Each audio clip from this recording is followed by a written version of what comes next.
What is up, everybody? Welcome to the last Stack podcast of 2023. I'm Alex. It's the final stack down. I'm Justin. I'm Pete. And on this final stack of the year, we're still going to be talking about some new comics that are coming out. New comics coming out all the time, even in the last week of the year. Why don't we kick it off with a big one? Duke, number one from Image Comics. Written by Joshua Williamson, art by Tom Reilly. This is a continuation of the Energon universe that kicked off in Void Rivals, continued in Comic Book Club's number one comic of 2023, Transformers. And now we're slow playing into G.I. Joe. We're getting a G.I. Joe themed series with Duke. Next month, we're going to be kicking off Cobra Commander, which is going to lead into the Cobra side of stuff, all building out the universe. You like these guys. What did you think of this book? Yeah, I mean, if you would have said to me, hey, you know what you're going to be very excited for? The Energon universe. I was like, what? That sounds dumb. This is awesome. What is Energon, you would say? I know what Energon is. I'm a Transformers fan from back in the day. So you say Energon, I know what you're talking about. You say it's Energon, glowing cubes of energy.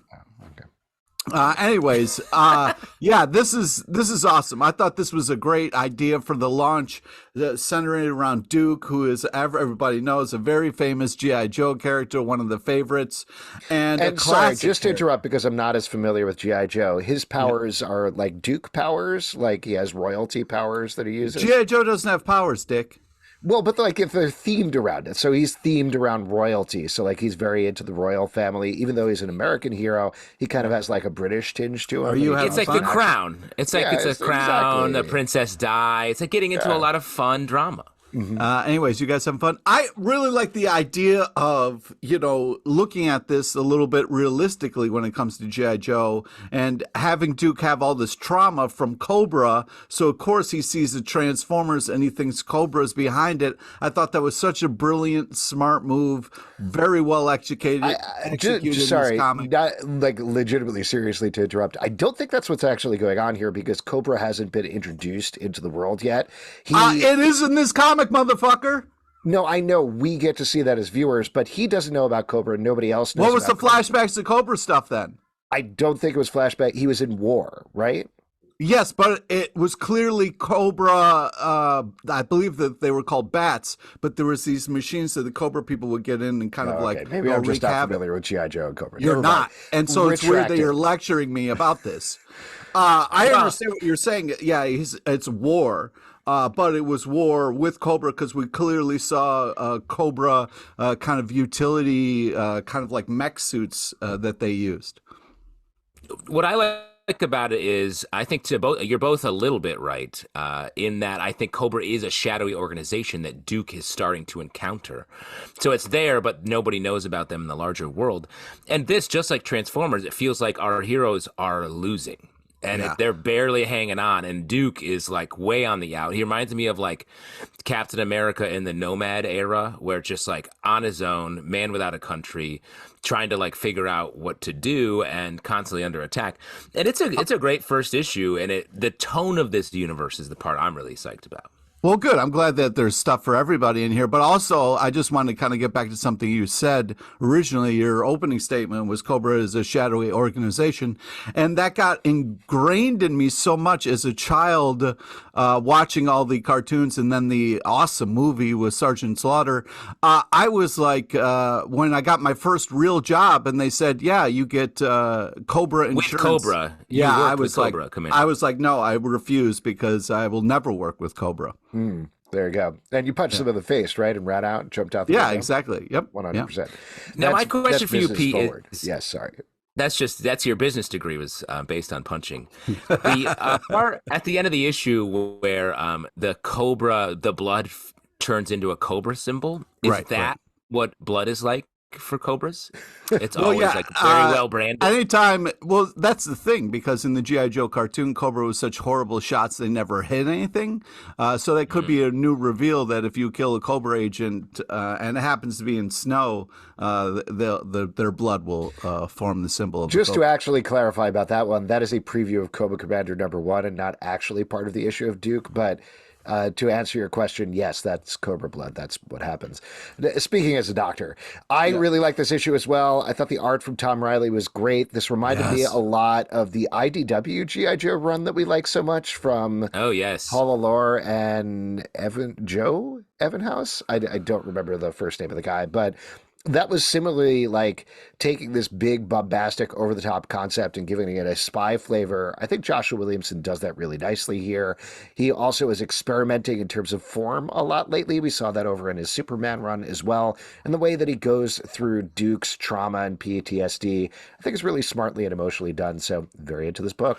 Yeah, before we move on, real quick. Yeah, I just want to say that I do think because, Gene Hahn, amazing G.I. Joe writer, kind of has this reality that is the G.I. Joe that we know and love. But kind of having this, as you said, a little bit of a spy mystery thriller where it's more set in the real world and we're not sure what really happened is an interesting take. And the kind of tone of it really does a great job of sucking you into this kind of new world. Yep. And my question is, agree with all of that, but are we going to get to see, at the end of this issue, we get a preview of 2 other Joes that we're going to see that they're going to go after? Are we going to get to see any of our other favorite Joes, like Snow Job? Oh, I hope so. Maybe Shipwreck. Barbecue. Outdoor barbecue, yeah. No, just barbecue. Is Surge Protector going to show up? That's not one. Because he's my favorite. I like him. What else is safe. In my room? Printer. Is Printer going to show up? What about ice cream cone dropped on the sidewalk? That's my favorite, Joe. Roadblock is a real name. The stop. These are real things here, people. Come on. What about half-empty tube of toothpaste? What about half-empty tube of toothpaste? Is he coming? Yeah, we're adults talking about serious things, like, for example, Timeless #1 from Marvel. Written by Collin Kelly and Jackson Lanzing, art by Juann Cabal. This is a now annual event, I guess, where Marvel releases an issue that looks forward to the future of the Marvel Universe, both through essentially a done-in-one story, but also at the same time giving us those classic, multiple panels of tease of what's coming over the next year. In this one, we're getting a future Luke Cage, who has the powers of, among other characters, Luke Cage, the Hulk, Sentry, Iron Fist, and I'm forgetting, one other. He is fighting against the Eternal Moon Knight. There's some twists in the issue in terms of the identity of various folks. What do you guys think about this one? I thought this was really kind of fun and over the top. It takes characters we know and really kind of powers them up to see what happens. So I thought it's a interesting future where Luke Cage has all these combinations. I really liked the back and forth and all the kind of superpower reveals as well as the kind of mashup reveals of these characters. So I thought it was really interesting, fun to see Khonshu, God of Moon Knight there, all and powered up and ready to kick some ass. So I'm excited for it. I think it does a good job as the #1 issue of setting up this world and then getting you excited for more. Yeah, Moon Knight's Khonshu's a bad guy though at this point, right? Isn't Khonshu not nice? Yeah, that's true. It's kind of an old evil god type of thing. Well, it's like how we hate the moon. Like every night we're like, moon. We hate the moon? Yeah, we hate the moon. I don't think so. It makes me crazy. I mean, maybe if you turned into a werewolf, you could hate the moon. But other than that, I don't think you should. I would welcome the werewolf aspect of the moon. See, I go out in the moon, the full moon, nothing happens. Except Can I contradict you, Pete? This didn't work for me. I like the writing team. Love Juann Cabal on art, generally speaking. Yeah, the art's great. In terms of the story, I know we're bouncing around the spoiler. I will mention the spoiler here. If anybody doesn't want to know, turn away. But the spoiler is this really is a Power Man and Iron Fist comic because the reveal is that Danny Rand has been taken over by Khonshu at some point in the past. So it's a fight between them. When we get to the eventual emotional parts of it towards the end, was the two of them as their friendship had broken apart. I thought that was smartly and interestingly done, but I would have liked more of that layered throughout the comic book. It felt like the emotion came a little too late for me in the run of the issue. The other thing is the teases, which is kind of the whole point of doing a one shot like this, just didn't get me excited about anything. A lot of them, frankly, and maybe this is just me reading them, but they felt a little murky. Like it was not purposely like, intriguing murky. There were some things like who is prisoner X, somebody clearly imprisoned in the center of Cerebro. That's something I'm like, all right, I'd like to know more about that. But then some other panels were like, What if Venom fought? What if Punisher fought another Punisher? Or what if Miles Morales was there? It wasn't like entire. We've read issues of this before where there have been big teases, like one they haven't followed up on is that tease of Thanos holding Mjolnir with the Infinity Stones, leading an army of Marvel zombies. That's something that I'm like, oh shit. What happens next there? What does that lead to? But in here, these panels of like, here's a character doing the kind of things you expect this character to do. It didn't get me psyched. So all right. You said a lot of stuff. Okay, understandable. Sure You're entitled to your opinion. But so you're saying that like seeing a Luke Cage in the future who also has the power of Hulk and Iron Fist doesn't get you excited? It's fine. Now, fine? It's fine. I want the emotional underpinning. Luke Cage has the power of Iron Fist. That's awesome. And then also the Hulk, and you're like, meh. Yeah. I don't know. We've seen a lot of mashups this past year, so. They're fun! I guess. All right. Enough back and forth. Justin, what do you think about Timeless? I feel like I'm somewhere in the middle between you guys because, like, I think we've seen a lot of mashup stuff. Jason Aaron's run on Avengers, I feel did this super well, and because this issue is sort of doing two things, telling a Luke Cage Iron Fist story, which I think is fun, but also feels, and it's a good emotional core here. It feels like it leaves a lot of the actual like teasing Timeless, the way this book sort of sets up other Marvel stories. That feels like an afterthought to your point, Alex. So the fight was cool, and I like the emotional underpinning, but it just felt like it was trying to do too much all at once, I think. All right. Well, I'll tell you what, from a new beginning to an ending, let's move on and talk about Action Comics Annual 2023 number 1 from DC Comics, written by Phillip Kennedy Johnson, art by Max Raynor. This is the end of Phillip Kennedy Johnson's 3-year run on Action Comics. It is Superman and the Super Family bringing the fight to Nora Stone, who is actually Janin Al Ghul from Earth Al Ghul, an evil Earth out in the dark multiverse. Then the fight comes back to Earth as they attack Metropolis. What did you guys think about the wrap-up to the run? I mean, it's interesting. This feels like it ends where Phillip Kennedy Johnson sort of wanted to, really focusing on the family and the characters that he created and added to the super family. So that's cool. I felt like I really wanted more of sort of an issue to wrap up, like a final statement on it. And this felt like a big action, so many things, which I really liked. But it's sad to me that this is his last story. I want something a little sentimental, something that really brings it all together, I guess. Yeah, I hear what Justin's saying for sure. I mean, PKJ had an amazing run. It's legendary. People will be talking about it for years. Had such cool things to say and do with these characters we know and love so well. So yeah, I would have loved like a nice kind of like ending where we got to sit in our feelings a little bit and kind of thank him for all of that he did for those 3 years. But this issue was great. I loved all the action. Etrigan in here is always a fun thing that I get into. So, yeah, I loved all the battle, all the kind of family stuff. So I thought this was a great issue. Didn't feel like the last issue of a legendary run, but still a great issue. Well, he has said that he's going to, or teased that he's going to come back to Superman at some point. So presumably there's more to come later in the year. We know that some sort of Superman-focused event or Brainiac event or something is going to happen at some point. Brainiac, so potentially he may come together. Maybe he's taking point on that, and that's why he needs to step away from Action Comics. But like, I totally agree with you guys on the emotional bent, but at the same time, he brought a lot of the story beats that he set up back in the Warworld saga to a close very neatly here, set it up nicely for whoever being, I believe, Jason Aaron is coming in next on Action Comics to pick it up from there. So really good stuff. And Max Raynor draws some great invasion sequences in particular. Yeah. The invasion of Metropolis was very cool. It felt like a big budget movie. Very fun stuff. Nora Stone, a.k.a. Sister Shadow, good antagonist as well. I'm sure we will see her again. Next up, The Book of Butcher, number 1 from Boom Studios, written by James Tynion IV, art by Werther Dell'edera. This is, of course, picking up off the world of Something is Killing the Children. And instead, we're focusing on the House of Butcher, which is just a guy alone in a swamp. There's a lot of political machinations going on, but also similar to forgetting what it was. I think it was the Book of Slaughter or something like that came out a year or so ago. This issue gives you huge amounts of necessary information that explains the world of Something is Killing the Children in a way that we haven't explored in either spin-off series so far. I love this. I thought this was great. I read every page.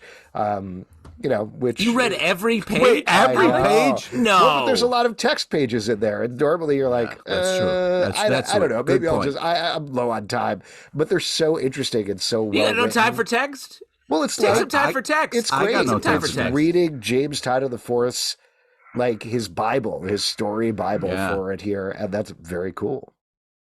Yeah, it is very cool. It's at first I was like, "Oh my God, is this like a boys tie-in?" When I saw the title for Butcher, nope, not even a little bit. But I still was not disappointed by this comic at all.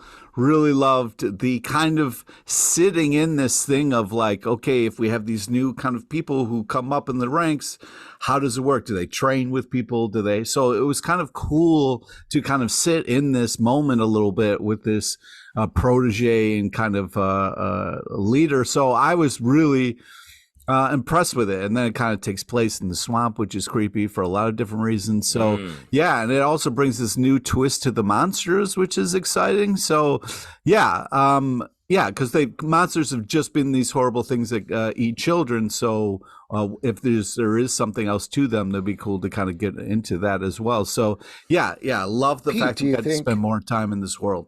Do you think we're going to get a Something is Killing the Adults spinoff based on this Ooh, book? let's hope so, man. No, These something old is people need to befriending. die, you know what I mean? Something is befriending the adults, I think is what we're getting next. Okay, all right. Well, that's what I really liked about this. This sort of does what Timeless says it's going to do, is like really set up a lot of future stories. I'm not taking shots. I'm just saying, like, reading them back to back, I was like, oh, this is setting up a lot of future Justin's stories. just saying one is universe. bad and the other is good, but he's not passing any judgment. Well, come on, man. Yeah, that's right.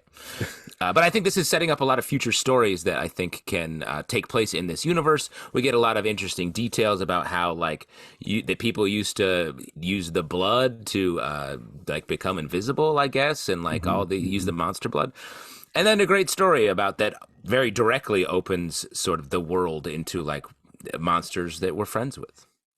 Yeah, which is kind of an angle that we haven't even considered before, which is interesting. I also want to talk, there's a lot of text in here that Zalbatron was talking about, but then also it kind of gets a little meta and weird when it's kind of like talking about reading between the lines. You know what I mean? Pretty deep stuff. You know what I mean? Between the lines. Oh, wow. I see what you're I've saying. never read there.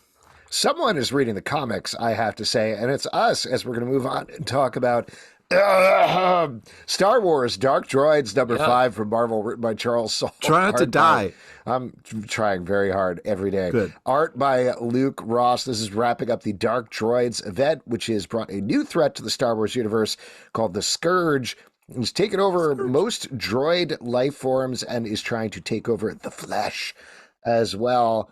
Spoiler, since you've seen several Star Wars movies, not successful this issue, but Come on, dude. yeah, sorry. Oh, Sorry. Wouldn't that be fine. weird? Wouldn't it be weird if it was like, yes, all flesh is the Scourge. Yeah. Enjoy Empire Done. Strikes Back. yeah. Watch it again this time. It makes a lot of sense for the final trilogy that they're all robots. Emotionally. Slam. Wow. Yeah. What'd you guys think about the wrap up here? I felt like this, I know we're making fun of it, but this is what I think Star Wars comics should really be doing, and maybe even future TV shows and whatnot, is finding places where they can actually tell a new story where it doesn't feel like we're going to know the outcome. And I thought this crossover in general did a good job of telling an interesting story, touching on the Star Wars universe we know, but really just expanding out into sort of like droid philosophy and different things and different ways that this all works. So like, I thought this was good. The ending felt a little like, got him. And then he was out. But otherwise, enjoyed. Yeah, I agree. I really like this. It was such a cool exploration of an idea and kind of like pushed all the way. And yeah, there was a moment where I was reading the comic where I was like, well, you can't just, and then the thing you don't think is going to happen happens. And you're like, oh shit.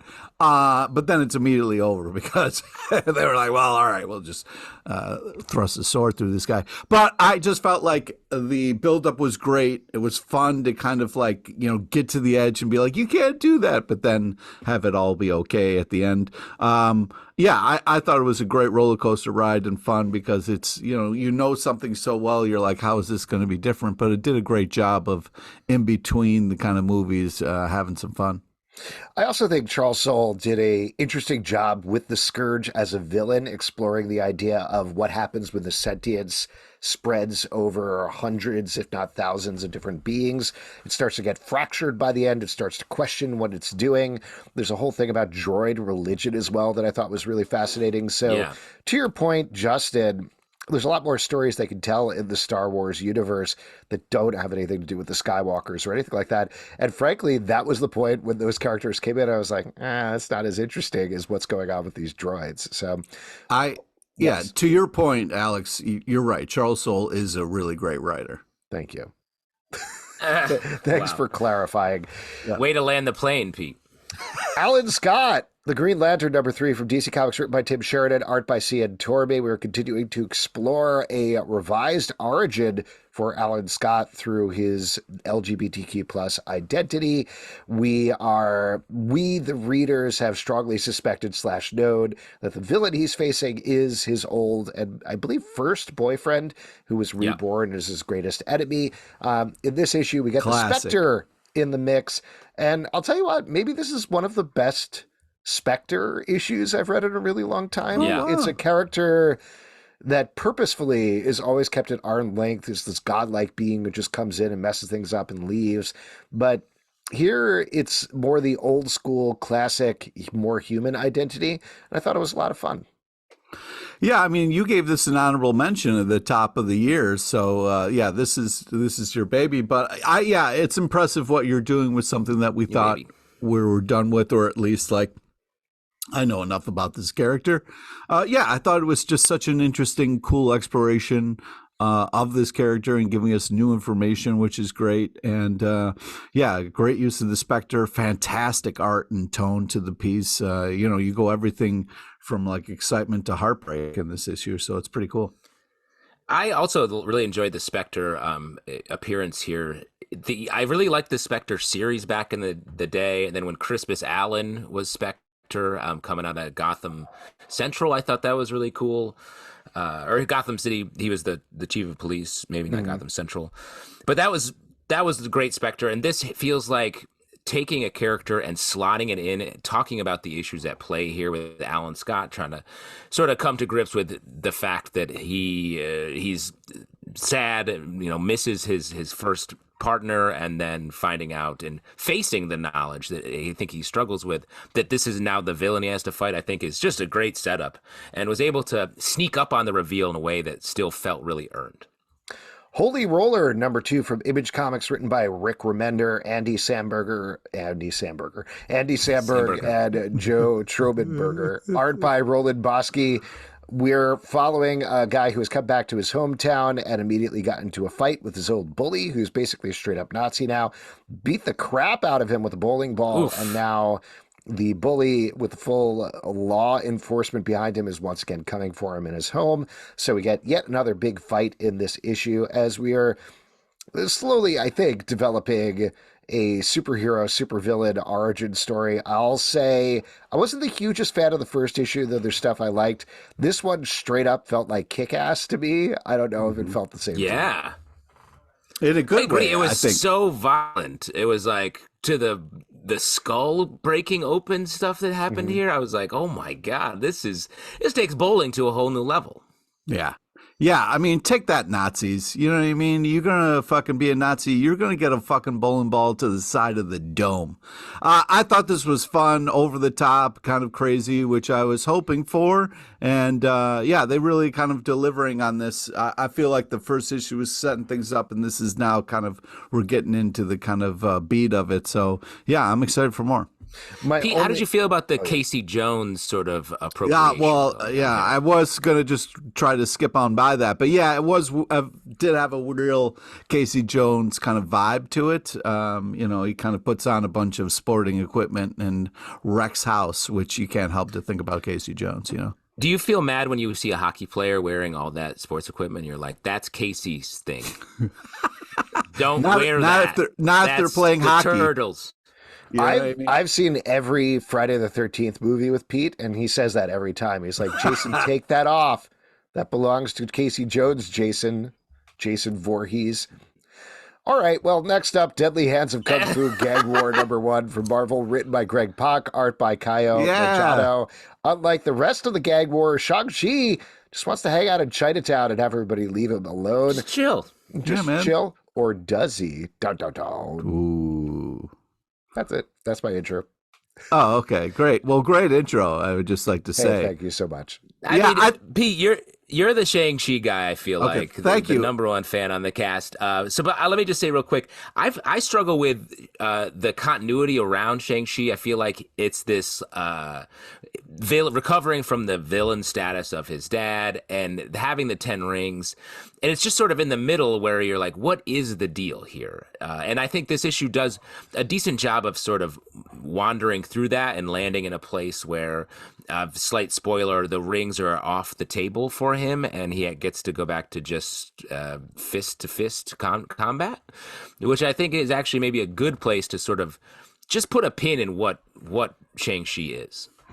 Yeah, I love this. I really thought it was great. I mean, I loved all the different kind of cool villain cameos that we got in this here. You've got Spider-Man. You've got, well, he's not a villain, but yeah, you got Spider-Man cameo. You got Mr. Negative here. So this is great stuff. Also, really great cover. I'm a sucker for Shang-Chi. I love this. Also, cool lesson in this comic, which was great. Felt very old school. Greg Pak is awesome. So you just be like, shut up and just let him do his thing. And then at the end of it, if you got something to say, maybe say it. But you guys are speaking too early on this. Yeah, I think it's interesting that you don't think Spider-Man is a villain when I straight up think he's a menace to the city. Here's my question. Why does he wear a mask? Why is he swinging around? And those villains, he's working with them, I think, frankly. Nobody asked you. The J. Jonah. You've always been the J. Jonah on this podcast. So well, because I'm a legitimate journalist.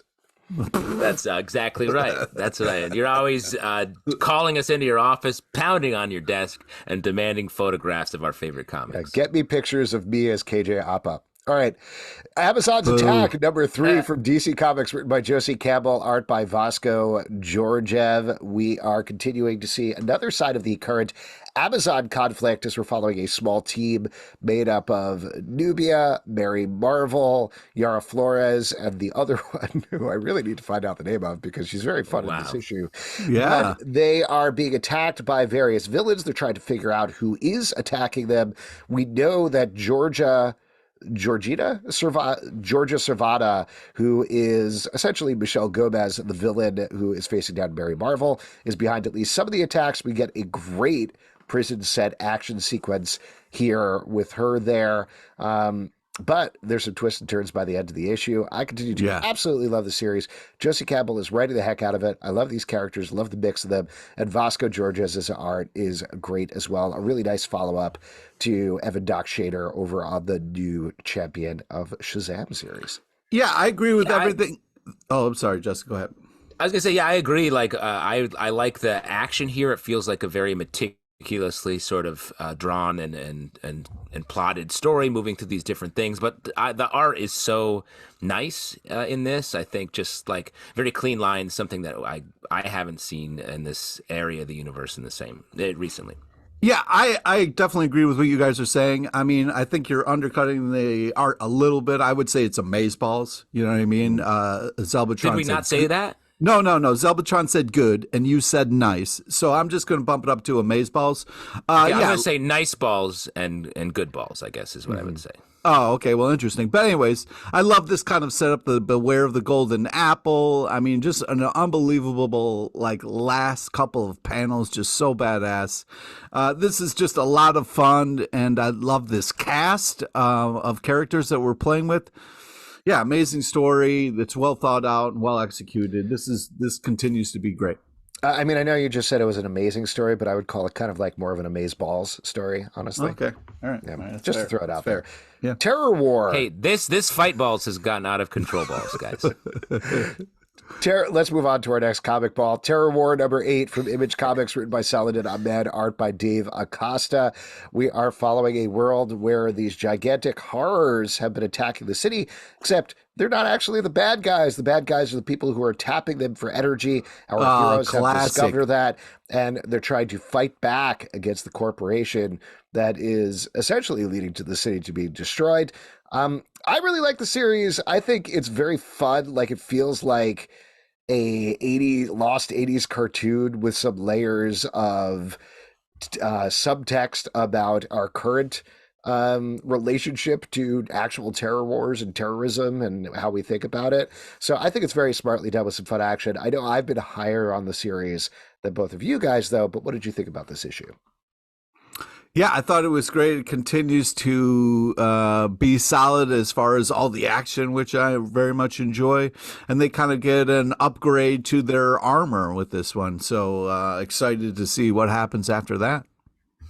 Yeah, I'm a little bit down on this. I think in general, something about it just isn't hitting for me. But I did like the way the sort of turn here, where they turn their big threat into sort of the weapon they need to take on their actual villain.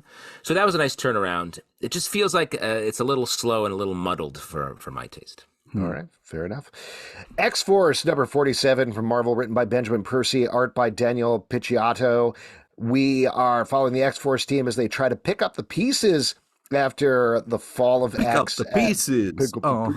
What? After the Hellfire Gala, they're just slowly getting things back together and trying to be proactive in terms of gathering the remaining mutants on Earth back into their new headquarters.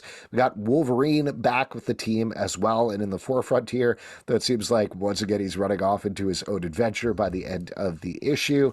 And this is all building up to the thing that Pete is either going to love or hate. Hate it. Where it seems like, based on solicitations, by X-Force 50, we may have original Beast back some way, somehow, which is why I thought it was worth throwing back into the stack again, even though I know Pete is probably going to hate this issue. But Justin, why don't you go? Oh, come on, man. Well, you're just going to hate on it a bunch. So why don't we go ahead, Pete? Go ahead. Well, you said you mentioned me by name and got me all hyped like I was going to go next. He perked right up. He perked right up when you said his name. You're like the Babadook.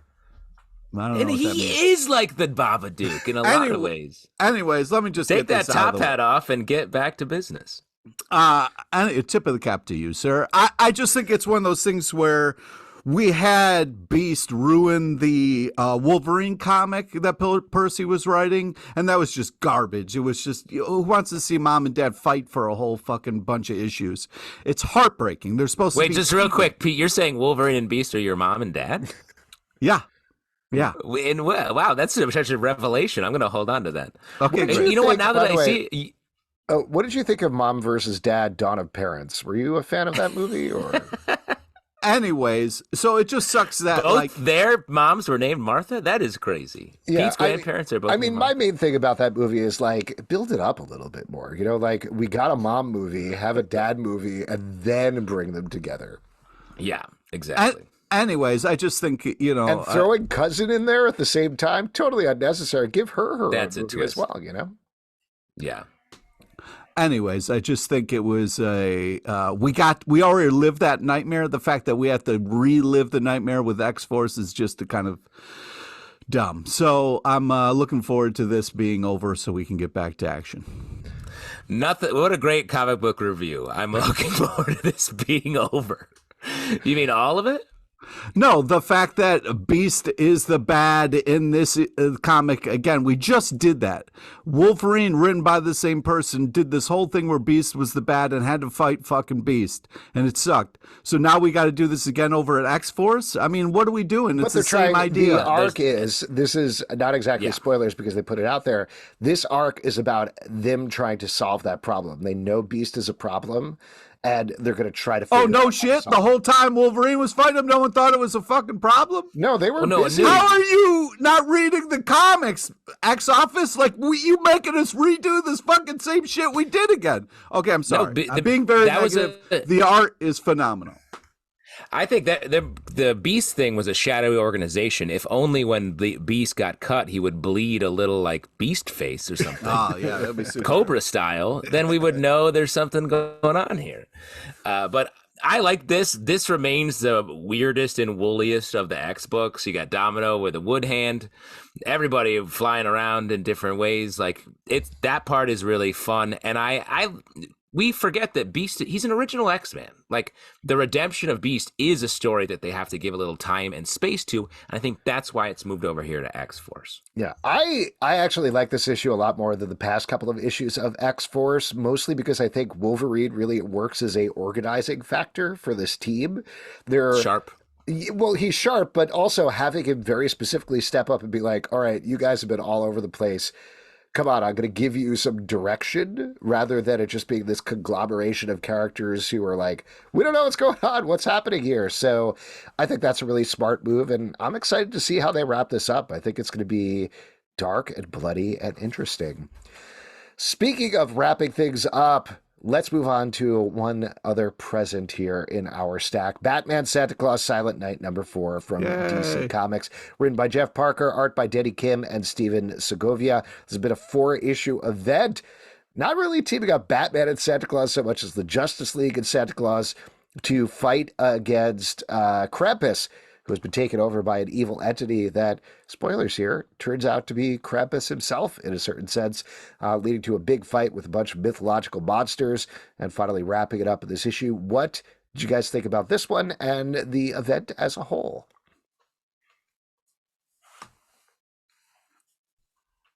If you're listening on the podcast, we're just kind of gesturing to each other. This is very polite, what's happening here. I went first last time. You know, it was the whole thing. I was hoping. Wow, I guess Pete sort of hates Christmas. Is the real answer here, because he refuses to talk about this book. All right, fine. I'll go. I first off, fantastic cover, great action. Love the moment where Super Blue Beetle is fighting and says, "Oh shit, that was really fun." Love to see Robin get so excited about being around Santa Claus. It's just great. As an overall kind of event, by issue 2, I was a little worried about like, how long is this going to go? But then they immediately won me over with issue 3 and 4. This was a blast. Such a fun execution of a really cool idea.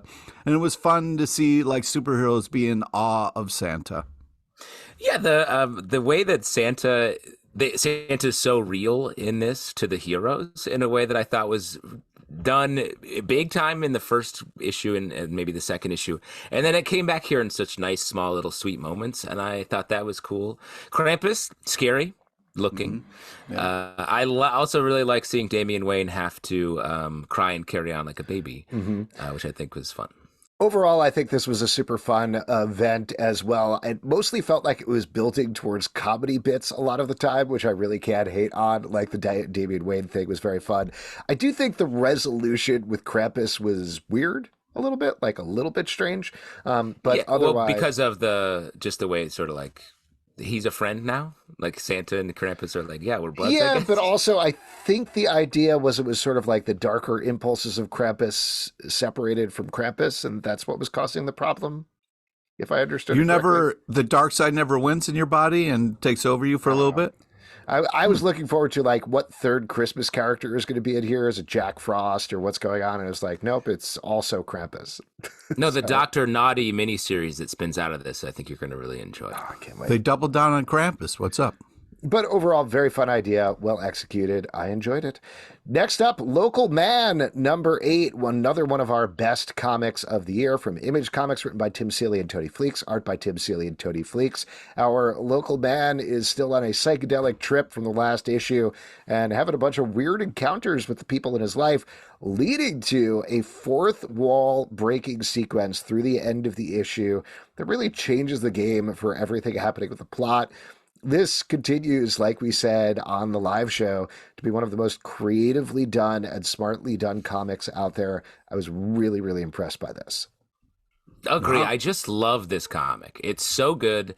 I love the sort of, now it's gotten into a little bit more of a slow build, getting toward this big revelation we get for our main character, something that we've known for a while, but that he gets to discover here through, like you're saying, a format breaking choice at the end, which something I've truly never seen before in comics. How often do you get to see that? So this is great. This is fantastic. I mean, fourth wall getting broken happens a lot in comics, but not in this way. Have you really seen that's what I'm this saying. But this is different. It's a really unique, interesting way to do it. Also, the rest of the issue is great. I mean, Tony Fleeks just sets such an awesome mood for a comic, and the art really pulls you into this world. I just can't say enough great things about the art. Also, the writing is amazing too. This is such a great team on this book, pulls you into this world, does such a great job. You feel for this guy in a mask, and it's, I don't know how you can do that. Just the way it's drawn, the way he looks, it's just very, very kind of unique and interesting.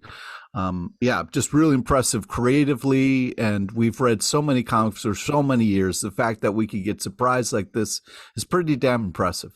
Yeah, it's this could have been a one joke premise, and it's anything but. Instead, it's two seasoned professionals working at the top of their game. It gets better and better every issue. Moving to another one that was one of our best picks of the year, the sensational She-Hulk number 3 from Marvel, written by Rainbow Rowell, art by Andre Genolette. She-Hulk is still trying to figure things out with her cousin, Bruce Banner, aka the Hulk, more specifically the Hulk, as she fights against a villain who has stolen her blood and also wants to steal Hulk blood. I really like just sort of the hangout nature of this book, and the humor is great. There's a little less on the romance here, which is fine, but there's a very, very funny moment at the end as well, involving some text messages. Every issue is a joy to read. Yeah, agreed. I mean, it's just, it's fun, light superhero stories that I think, like we talk about a lot, like feel different than other things. We didn't even get into the romance side of it in this issue, like the Jack of Hearts stuff. It just was dealing with the other story going on, and it still had that same tone. A really great read. Yeah, that, like you guys are saying, I love the time that we get to spend with She-Hulk because it's downbeat moments a little bit. You know what I mean? The parts where she is kind of like sitting there with Hulk and they're just kind of sitting there is so awesome and powerful and so well executed artistically. I love this. I thought it was a blast. You feel for the other relationship that's happening. That poor guy is doing things. It's just like such a kind of a mess. And the fact that we kind of get a window into that is really interesting and cool. I love this issue. I love the art style and the tone of it. The Hulks look great. It's just great to be able to spend this time with them. Fantastic. Continues to be a baller comic. Anathema as the next Hulk. Sure. I like it. Why not? Anathema is a little trickier word. It is. Yeah, that's why I didn't join you in saying it. It seems a little tricky. Join me. Anathema. Well, all I got to say is it's not easy being green unless you're Green Arrow number 7 from DC Comics, written by Joshua Williamson, art by Carmine Di Giandomenico and Trevor Hairsine.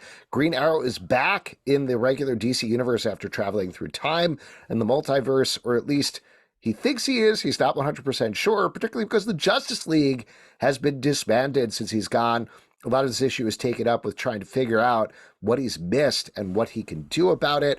This is a very exciting direction for the second arc of this book. I'm really intrigued to read more. I was a little concerned after the first arc was so specific in terms of being time lost. Where does it go from there? But once again, I think Joshua Williamson has set up a really interesting place for Green Arrow to be in the DC universe, and I'm excited to see what happens next. Yeah, welcome to Pizza Arrow Corner. We're talking Green Arrow number 7. Oh boy, Universal Monsters. Dracula. This holiday season? No way. No. It's busy right now. Anyway, yeah, this is fun stuff. Love the art style. Has a real sharpness to it, which is very cool. Badass last panel. Excited for more. Also love the line that Green Arrow says when he walks into kind of the Hall of Justice. Like, where the hell's the Justice League? Fun stuff, man. Yeah, I love Green Arrow coming back and being like, hey, what's up? It's like he's checking in on the rest of the DC universe in this issue, very like in a meta way. Checks in with it. What's the Justice League up to? Just hanging out. Great Hal stuff. And then the way they're incorporating so much of Green Arrow's past here in the villain reveal we get at the end, I thought was very cool. Yeah. Universal Monsters Dracula number 3 from Image Comics, written by James Tynion IV, art by Martin Simmons. Is them doing their take on Dracula. What did you guys think? Well, hold on. I'll just mention my reservations here. Obviously, we love JT4. Martin Simmons, to me, is the real draw here. Nothing against JT4, just because the art is gorgeous. Particularly his Redfield is iconic, the way he's drawn. It's one of the creepiest things I've seen in comics in a really long time.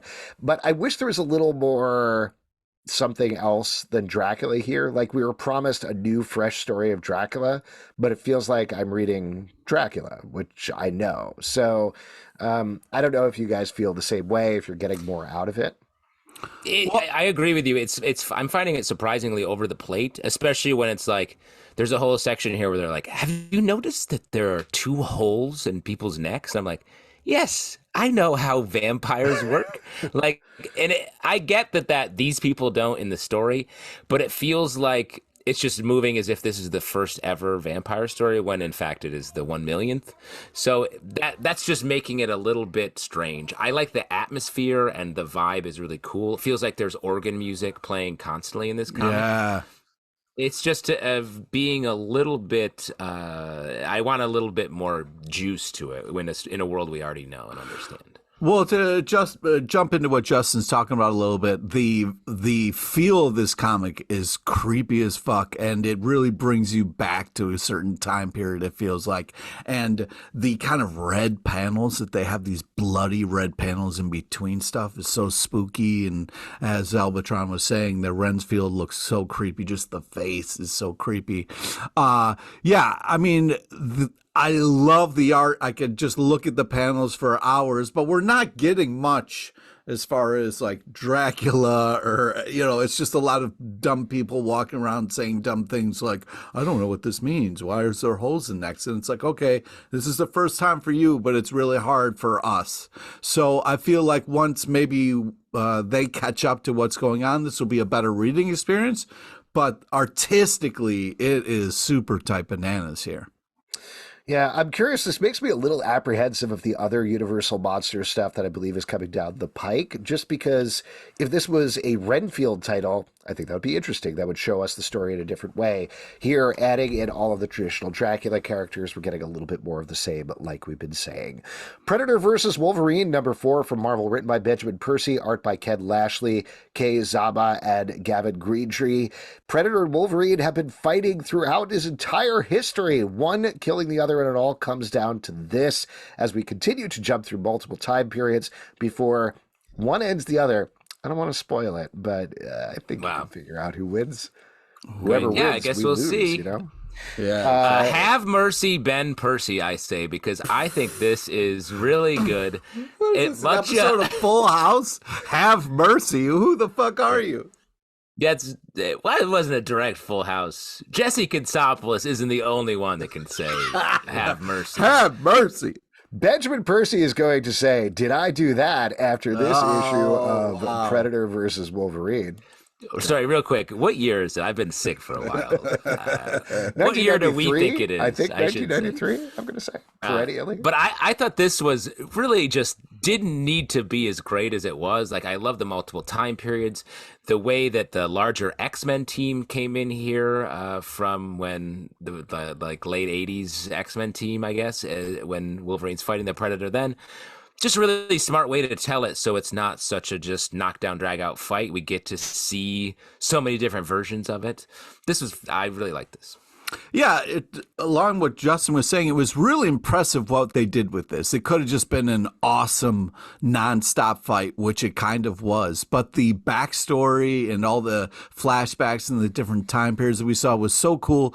I also liked it. It was like we got to see kind of Wolverine learning the importance of playing with your team or using your team or including others with your problems, because he was trying to protect them from this monster that's been following him for years and years. And it turns out he needed them. And that was a cool kind of thing, along with all of these just epic battles. I mean, I was a little disappointed in how it ended. I wanted it to be my mind had kind of built it up a little bit more, but I was very happy with the winner and the outcome. So hard to complain too much, but man, this was really cool. Art was fantastic. It was just very epic. Yeah, I agree with you on the ending. I think the final fight between the two of them was a little bit underplayed, but the sequence, I think it was the one drawn by Keizama that takes place back in the 80s or 90s with the full X-Men team in the Bastion. I found that so stressful to read just because the rest of this book has been like Wolverine one-on-one, or in his Weapon X days when everybody's evil and sharp, or whatever that period was when he was with Sabretooth and all the other folks when they were like elite special operatives. These are all people that are like, we're going to fucking die and get torn apart. Versus the 80s X-Men are like, let's go play baseball. And then the Predator shows up in the match. And Charles Xavier is lying on the ground and Wolverine's like, oh my God, run, everybody, you got to run. I was freaking out reading that part. But it's so funny you say that, because that section reminded me of Predator versus Archie. Mm-hmm. The Predator comes and they're like, we're happy. Yeah, and then he just wrecks them all. And that's where we're at here. Yeah. Great sequence, though. A really good series. Next up, Justice Society of America, number 8 from DC Comics, written by Jeff Johns, art by Mikel Janin. We are continuing to follow a bunch of legacy heroes in the DC universe who are or legacy villains, actually, who Huntress, who has traveled back in time, knows are eventually going to be good guys, and she's trying to redeem them earlier than usual. She thinks that's the reason she's here. We're meeting a new, forgetting what the actual name of the character is, but essentially like a Red Lantern versus a Green Lantern type character, Alan Scott's Green Lantern, meaning over in Russia. And there's a couple of other things going on at the same time. What do you guys think about this one? Yeah, first off, great cover. Loved all the cool action and art style right from jump, and cool kind of like red tint coming on. Exciting ending, and they do a good job of getting you excited for more. Yeah, this is great. The art is amazing in this. Love the sort of very small but Starman reference we get in here, which was great. It's interesting reading this alongside the Alan Scott series, where it's sort of the similar villain area. Like, I thought this could easily be a dovetailed story where it's the same guy, and I thought same villain with the red flame. Mm-hmm. And it's not, obviously. And I was sort of thinking it could tie in, but obviously these are coming out at the same time. There's no way it could, but that would make sense with why Alan is so distraught for most of this issue. Well, I think he is. They talk about that a little bit, or at least hint at that. He sits down with this new red flame and has a conversation and doesn't explicitly say, this was my boyfriend and lover, because he can't. He doesn't want to admit that, but that's definitely playing under the whole thing. I think the thing for me is, always like Jeff Johns as a writer, he knows how to play with these characters. Mikel Janin's art is absolutely perfect for this sort of story. It feels like a nice pickup on the old JSA story they did back in the day. But now that we're past the per Degaton story, I need an organizing principle here. Like when Huntress is like, if it isn't to gather up these people, why am I still here? That's my question too. Like, there's no central mystery. All the characters kind of seem confused about what they need to be doing next. And that's what I need. I need a shadowy figure in the background that's building towards something. I need some overarching mystery, because right now it just feels like a gather the team thing over several issues. And I'm not 100% sure what the point of that is yet. Well, it feels like what is revealed in the last page of this issue is maybe going to be that. Yeah. That's my guess. Yeah, there's going to be a reason to gather the team. It feels like it's building towards. Yeah. That's like we I've gather read comics but before. our team. But also, Justin, it's hard to say, all right? It's hard to say to somebody, hey, that's my ex-lover who is now a giant enemy, okay? No, It's a hard thing I to- definitely I understand that part of it, but it felt like if you aren't reading Alan Scott, you wouldn't get what was happening. you wouldn't understand. And that's my point, is like, it feels like they could really line these stories up, but if you weren't reading Alan Scott, there's no way you would know that's what he's talking about. I feel like, based on the clues and the context in this issue. Let's move on to something much simpler. Giant Robot Hellboy #3 from Dark Horse Yeah! Comics, written by Mike Mignola, art by Duncan Fegredo. And I did say it was simpler, but actually this is the most complicated issue so far, as our giant robot has gone rogue and is fighting monsters while a elite operative is trying to escape from a rapidly collapsing island. There are a bunch of weird mysteries that are thrown in here. Pete, you're a big Hellboy fan. What'd you think of this? This was just awesome. It was such a great issue. Loved it. Some mysteries, some fun, some sadness. I'm not sure what is happening, but I'm having a great time. The art is just so kick-ass.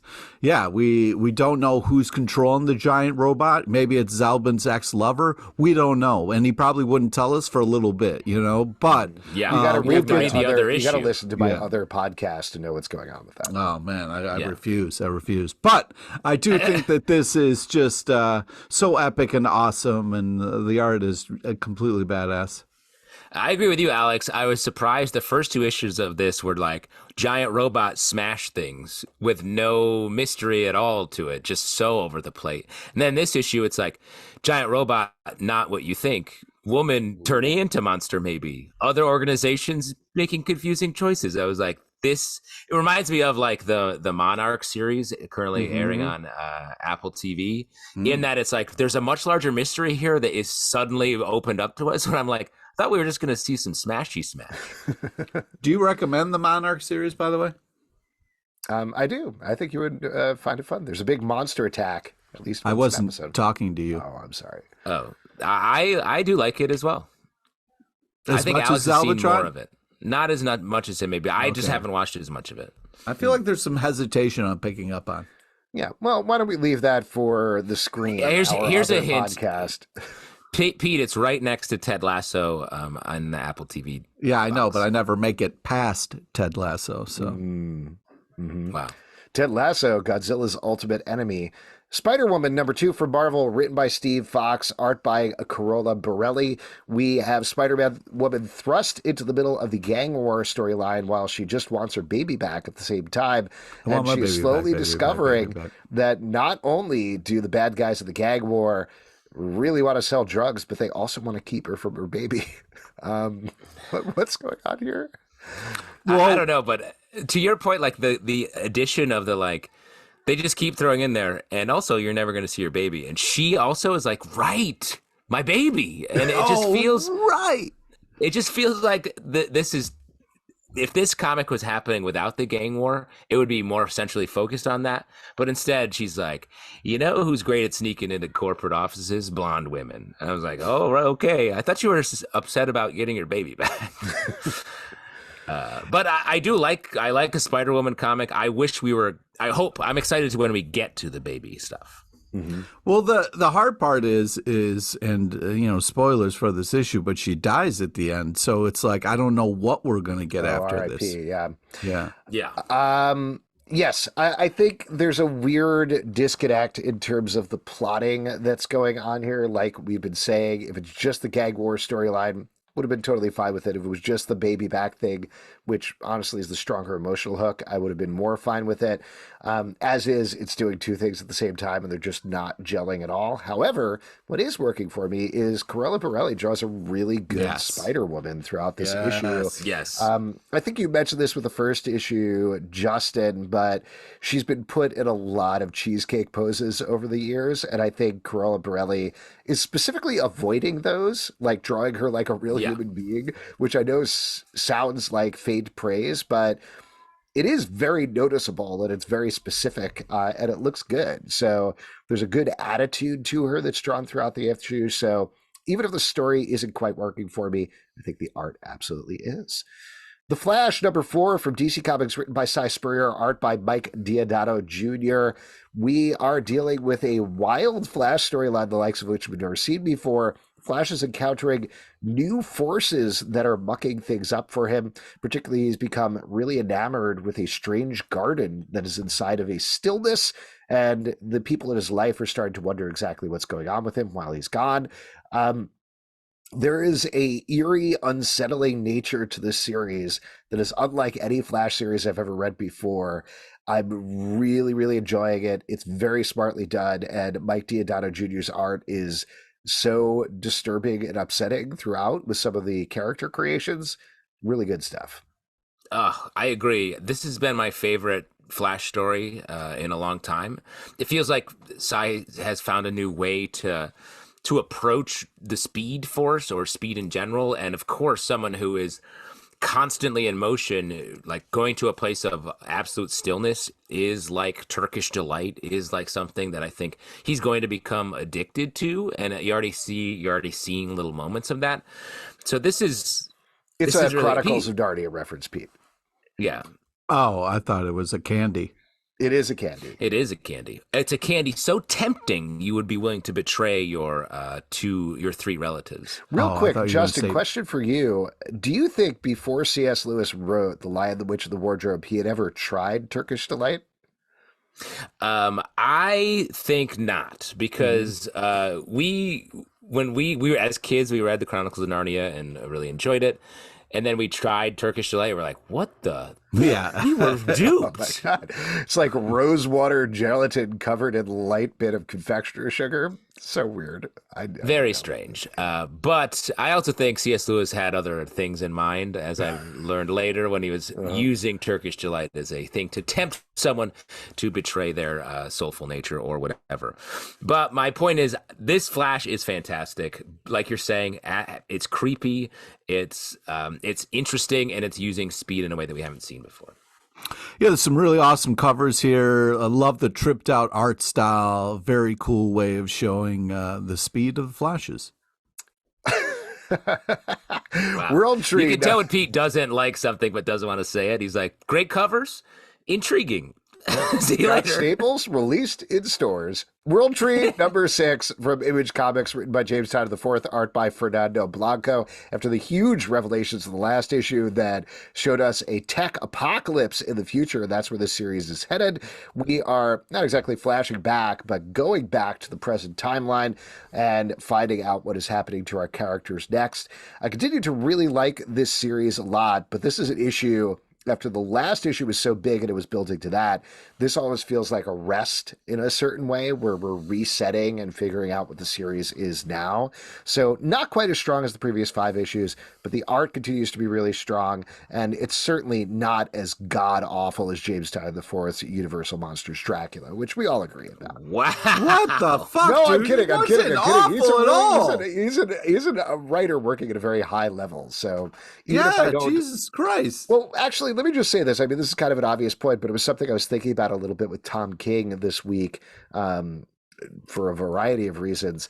But a writer like a Tom King or a James Tynion IV, I think you could criticize their work more because they are operating at such a high level across the board. So you can plumb into it and delve into it a little bit more versus somebody who's like, he's generally okay. You could be like, yes, they continue to generally be okay. So it's a little easier to pick apart something like that because they can take the criticism because they're so good at what they do. Are you trying to make yourself feel better for the shitty things you say? I just think James Tynion IV doing a terrible job. Me as a criticizer doing an amazing job. That's what I was saying, right, Pete?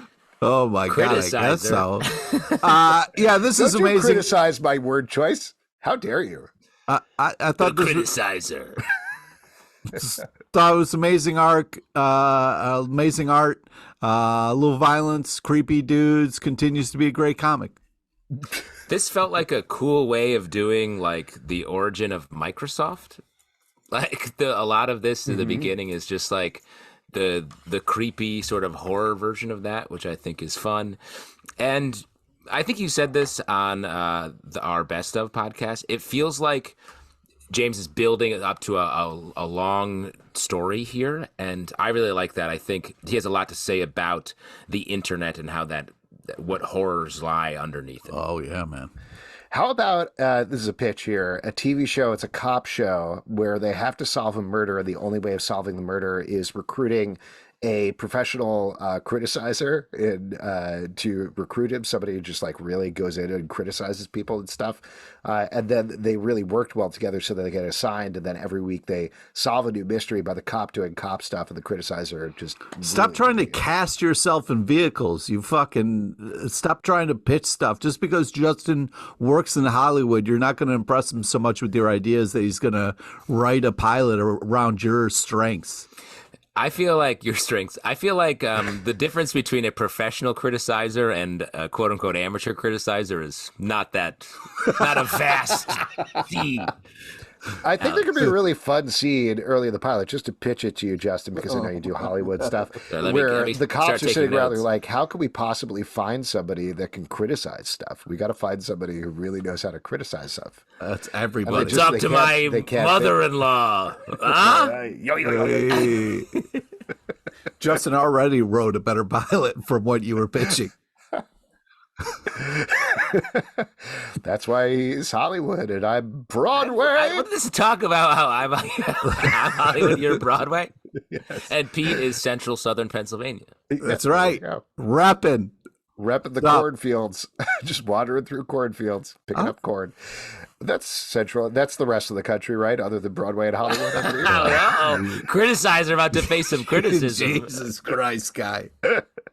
Immortal X-Men number 18 from Marvel, written by Kieran Gillen, art by Juan Jose Rip. We are continuing to follow two storylines here. One is set in the White Hot Room as Mother Righteous is taking Jean Grey for unknown purposes to do something. We find out what it is in this issue. Meanwhile, Professor Xavier is teaming up with best described as the memory of Mr. Sinister to try to figure out a different angle on the same mystery. I know Pete is going to hate this. I knew he was going to hate this while I read this. But I will read anything that Juan Jose Rip draws. Absolutely love his art across the board. Like, it's so detailed and leads into exaggerated and gross. Often a little less so in this issue, but his stuff is so good. And I love this issue. The place that it ends up in the end, building on so many months of Kieran Gillen's storytelling in X-Men. So smart, so well done. I was completely floored by the twist at the end of this issue, but it, again, makes complete sense and builds well on it. I loved it. Yeah, this book has a real Doctor Who vibe to it. And again, I don't really watch Doctor Who, Alex. I love that you bring it up all the time, though. Well, I don't know. I just feel like it reminds me of when I watched Doctor Who as a kid, where I'm just like, it's so high-minded and like, well, in the White Hot Room, it's just like, you have to sort of jump through a bunch of portals to get to the place where the story is. But I agree with you. It is in this post-Fall of X world, there's so many different tones at play. And it's hard. We've said this before, but it's hard to find what the central story is. But I've been enjoying all the different weird areas we've been able to hang out in for the X-Men. All right, let me first say the thing that I liked about this really cool cover. And then whatever. I mean, you got a balloon lady leading another lady around. It gets meta with some blank pages and shit. And what the fuck? It looks like the criticizer is logged on. Wow. We talked about using meta stuff in ways that is unique and interesting. And then there's this. I really big Spider-Man meme energy happening on this podcast right now. Definitely. One thing that I'd say about there we go. Thank you for popping in for the video again, Justin.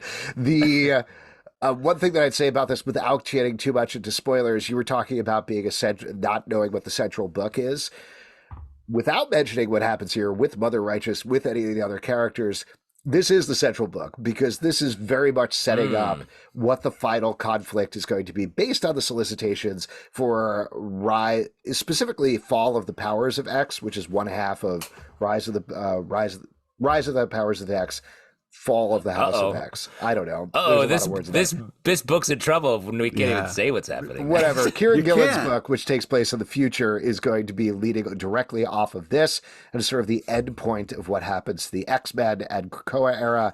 So I'm very excited to see what happens. This gives you a tease of who the ultimate villain is for the entire era, and it's a good one. So there you go. Yeah, it's a great. I mean, I loved the Force Ghost Sinister. Such a fucking great use. I did like that. I think it's very fun. He writes a very good Mr. Sinister. All right, I'm just going to put Mr. Sinister in there. The Force Ghost Sinister is a bullshit idea. That's okay. Fine. I will talk. If you don't want to know spoilers for the issue, please stop listening now. First of all, I will admit that you have to have read a lot of things to understand what's going on in Immortal X-Men right now, including pretty much everything that Kieran Gillen has written for X-Men.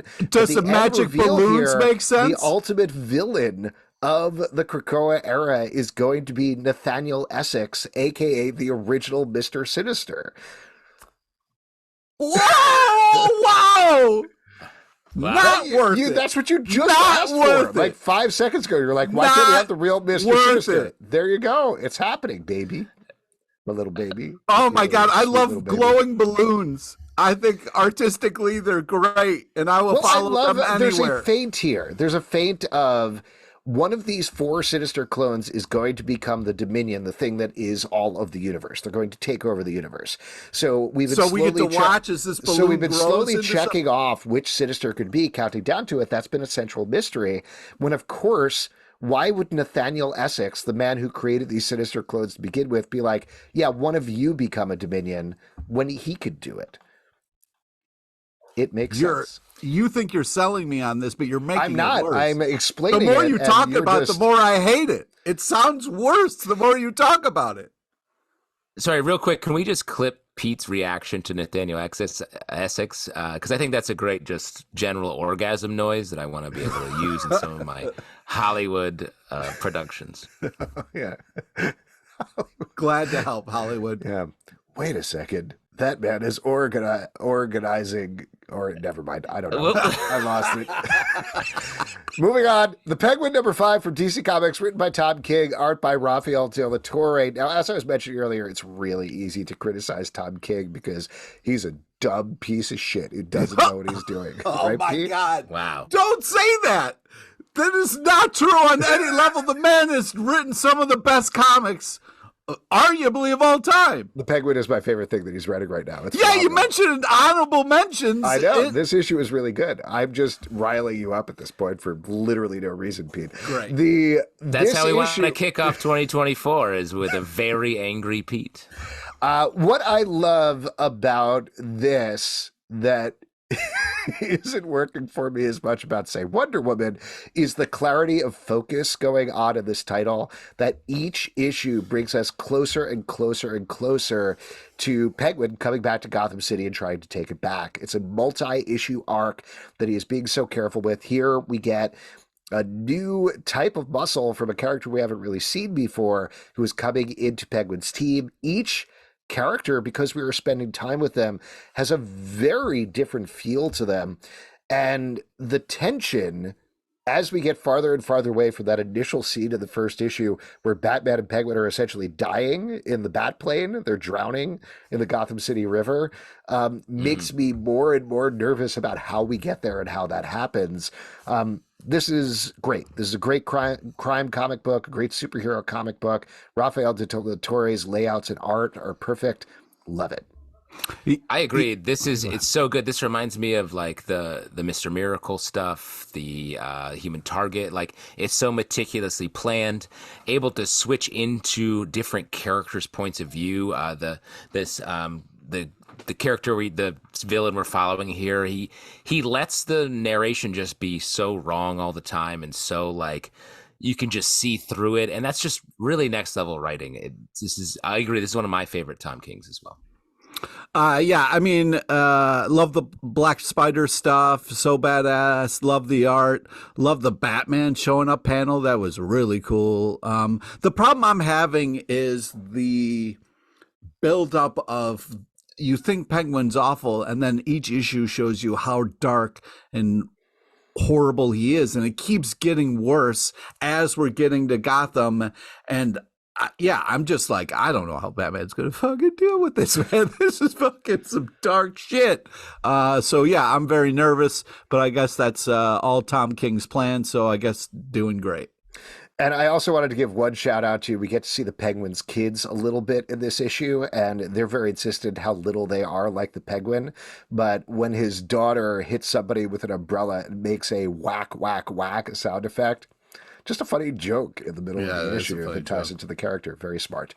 Captain Marvel #3 from Marvel, written by Alyssa Wong, art by Rory Coleman and Jan Bazaldua.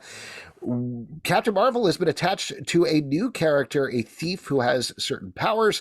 When it's the classic Negaban situation, she's got to hit the Negabans to get Captain Marvel out of the negative zone. But we're opening up in terms of the mystery of why this is happening and how this is happening and how maybe they're going to get out of it, as well as another great twist involving one of the characters that's been in the series so far. I like this series more and more every issue. I think the art is really good. There's a very fun drawing, the way that we get this dragon Cleo. Yes. In the Sanctum Sanctorum is very fun. The negative zone is drawn in a really interesting way as well. Yeah. But Alyssa Wong's writing, it's fast, it's funny, it's smart. I'm interested in the mysteries. I really like this book. Yeah, agreed. This is such a great ish. Fun switching, great team up with Doctor Strange and Clea Strange here. Cool monsters, unbelievable art, great times. More, please. Cannot wait for more. Great times, fast cars, Applebee's. This is I agree. This is fun. The pairing up of Captain Marvel with someone who is a villain and sort of just a different type of character than her works really well, and it makes for that just odd couple pairing that I think is really nice. The Sandman Universe, Nightmare Country, The Glass House #6 from DC Comics, written by James Tynion IV, art by Lisandro Estrada. I think that's the fourth James Tynion IV book we've read. That's a lucky number. We better not do any more. It's got to really keep it getting at 4. stretched thin. You know, that's what I'm going to say about this, right? Right, Alex, you're really talking about the nature of creativity here. Right? No. All right. Yes. Oh, go ahead. Would you consider us to be stretched thin at all? Yes. This probably leading to this terrible, horrible bit that I'm doing. I really like this book a lot. I think I've said this with almost every issue, but this is probably the best follow-up to the Sandman books that has ever been released. It ties up really, really nicely in this issue, kicking into I believe they tease it as the final run of issues are coming next year. The story will conclude. Yeah, the story will conclude. Whether that's a one-shot or a bunch of issues or something, I guess we'll find out. But this has been great. This is horrific. Lisandro Estrada's art is a perfect complement to everything we saw in Sandman before. Really, really good stuff. All the way down to the art is reminiscent of the original Sandman book. And like, if you're a fan or if someone you know read Sandman but hasn't been into comics, like, pass this run on to them, because it really feels like it has its place right on the shelf next to your favorite Sandman stories. Yeah, this is just, the art though. Should be classes taught on this art. There should be lectures.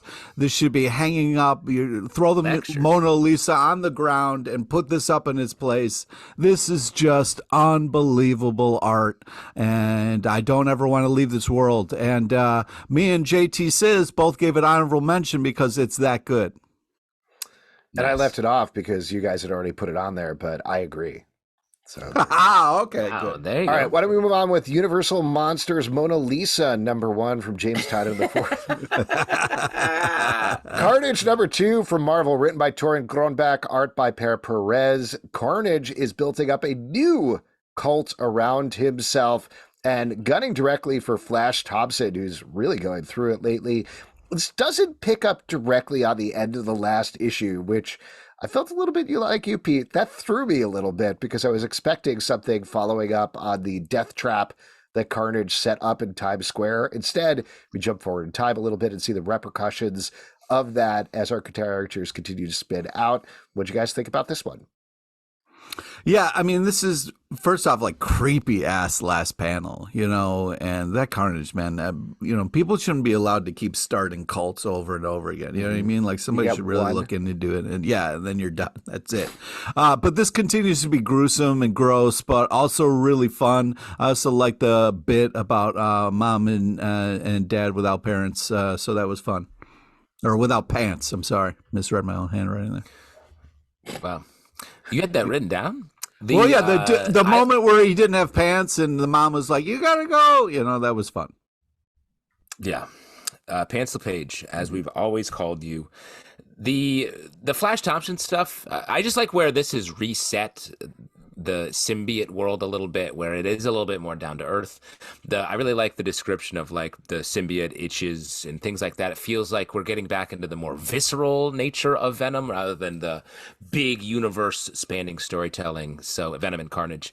So I'm here for this.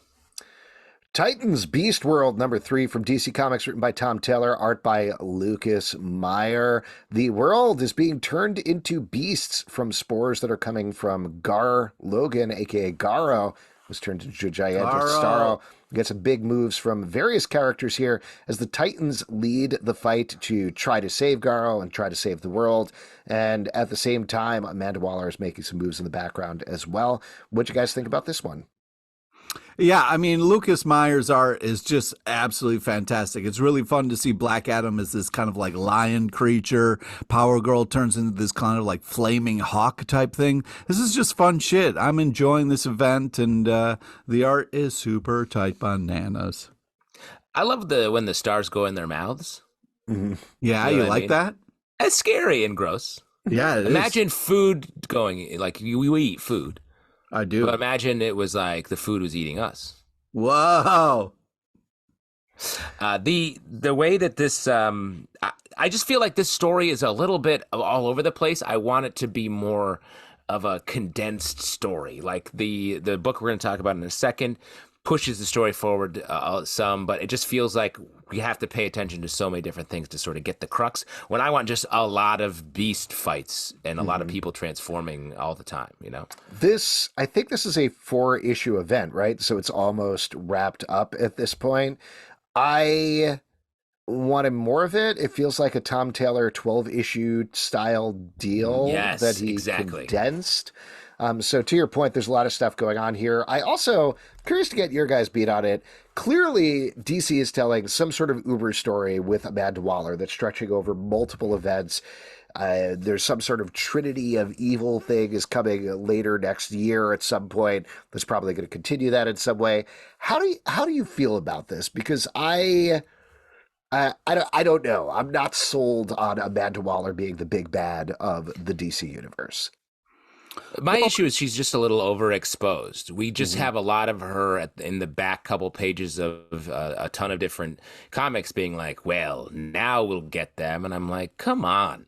Like, I just want to see if she's the big bad, then we should know about it the way we know about all great villains.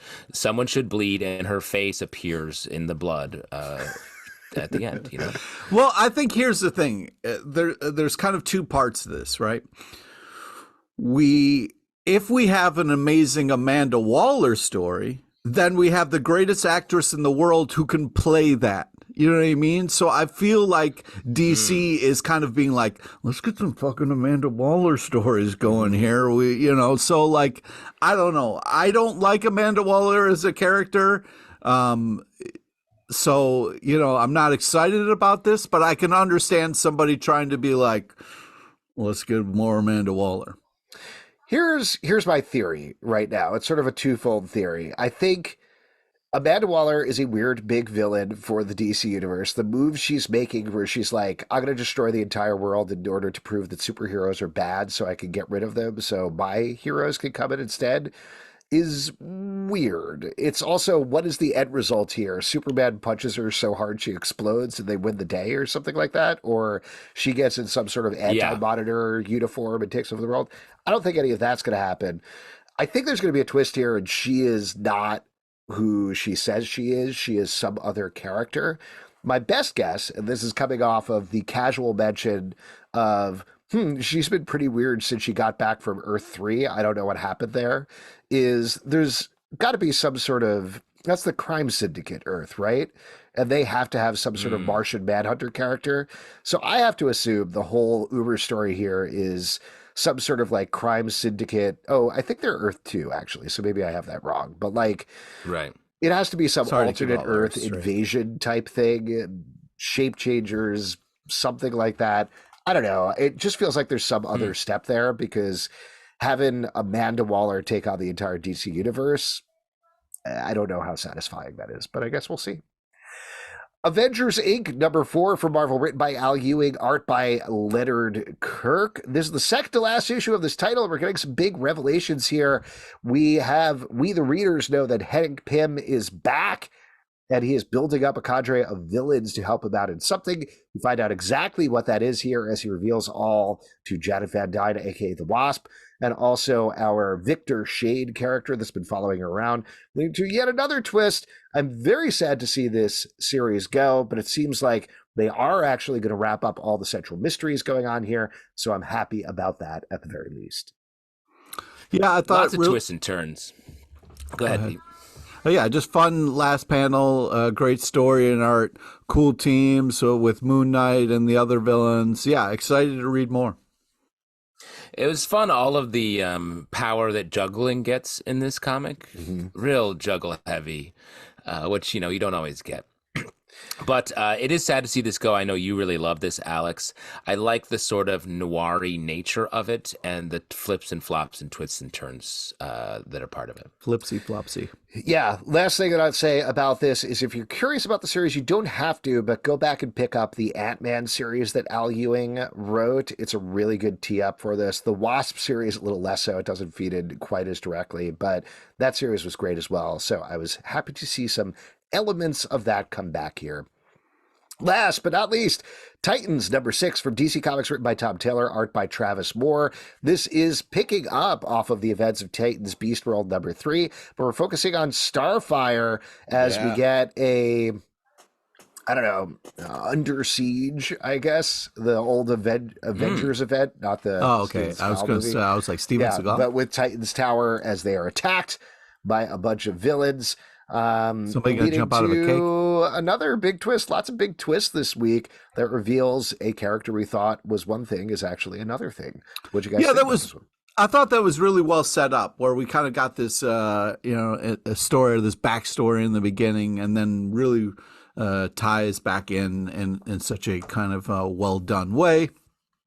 Art, action. I'm having a blast with this kind of whole kind of Beast World stuff that's going on. So I feel like this werewolf Batman thing is really fun. That's kind of, we see caged up. I'm having a blast with this. And also, I appreciate that they were watching Teen Titans Go. I thought that was a fun little nod. That's nice. I feel like Batman looks a lot like Rocket Raccoon in this. How dare you? Characters that are almost opposite in all ways. I really like the focus on Starfire in this. A character I feel like we don't ever get to see a ton of her. I feel like she just is there. Unless she's dating Nightwing, we get her a lot. You get her, but I feel like those stories are usually about Nightwing and less about her. So it's nice to get some sad but true, some backstory here, and it seems like she's more of a central figure here in this. Which is great. All right, there we go. And that is it for the stack. If you'd like to support the show and all the shows we do, patreon.com/Comic Book Club. Also, we do a live show every Tuesday night at 7 p.m. Facebook and YouTube. Come hang out. We would love to chat with you about comics. Apple, Spotify, Android, or the app of your choice to subscribe, listen, and follow the show at Comic Book Live on Twitter/X, Comic Book Club Live on TikTok and Instagram, comicbookclublive.com. For this podcast and many more, until next year, we'll see you at the comic book shop. what's your resolution? Mine, more comics. Yeah, samesies. Mine is to figure out that trick where you make blood in the shape of your symbol. Oh, But- good luck, man. You got to The murder a lot. criticizer speaks.